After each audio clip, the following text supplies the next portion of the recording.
Hello everyone and welcome back to LewisNews, your #1 YouTube channel for all types of Spider-Man news. In today's video, we are going to be talking about Anti-Venom potentially showing up in Venom 3. How exciting is that?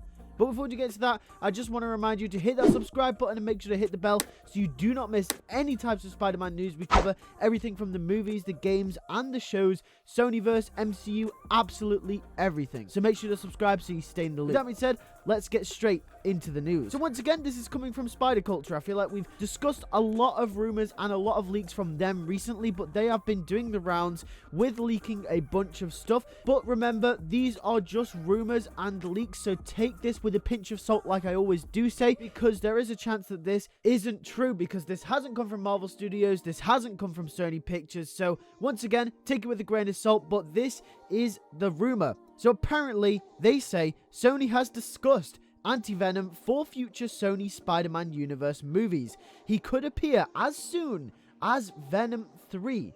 So it looks like they are looking to include Anti-Venom, if this is to be true, in the future of the Sonyverse and potentially as early as Venom 3. And I think this is really interesting because Anti-Venom could provide a very, very fresh angle on a Spider-Man story. Something that we haven't ever seen before. Now, if you guys don't actually know who Anti-Venom is, or you've heard the name and you're not really sure what his story is or how he came about, I'm just going to give you a quick description from the Marvel Fandom website just to clear things up.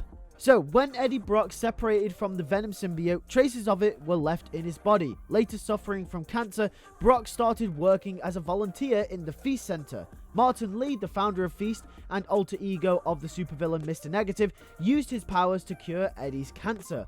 In the process, Lee accidentally infused the remnants of the symbiote in Eddie's bloodstream with his power and fused them to his white blood cells, creating a hybrid symbiote which manifested when the Venom symbiote attempted to leave its then current host, Mac Gargan, and returned to Eddie Brock. Now, obviously, this story looks like it could be very far in between what they would use for something like Venom 3, but I do think this story could be adapted in the Sonyverse, and I'll explain how. We know Sony is interested in making a Sinister Six movie, and that is definitely going to be one of their end goals after making all of these villain-based movies. And a villain that has gained recent public attention and popularity is Mr. Negative, aka Martin Lee, from the story of Anti-Venom. And that was because he was one of the main antagonists in Spider-Man PS4.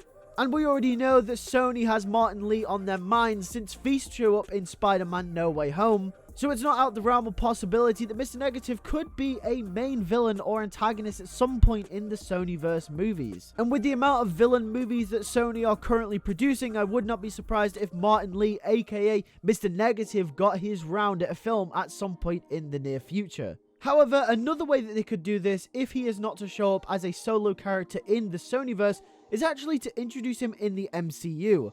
Now, this might get quite complicated, but let me explain. So there has been recent rumors suggesting that Tom Holland will actually be the Sonyverse Spider-Man. But how does that work, you ask? Well, my theory is that after Avengers Secret Wars, Tom Holland will revert to the Sony universe. And that way, Sony can have their built-up Spider-Man universe with all of their villains, and then just take Tom Holland from the MCU and place him in that universe. And also, there is rumors that Avengers Secret Wars could include a character like Venom, and Marvel and Sony are currently negotiating terms with that. So then you put 2 and 2 together, Feast already exists in the MCU, you introduce Martin Lee as a villain in the next MCU Spider-Man trilogy, Venom gets taken to the MCU in Secret Wars, Anti-Venom is created in the process, and then you take Venom and Spider-Man back to the Sonyverse, and that's how you introduce Anti-Venom. And we also know that Venom 3 is likely to introduce multiversal elements, possibly tying into the whole MCU shenanigans at the moment, so there is a possibility for it to work that way, as convoluted as it does sound. But whichever way it happens, whether it's in the MCU or whether it's in the Sonyverse,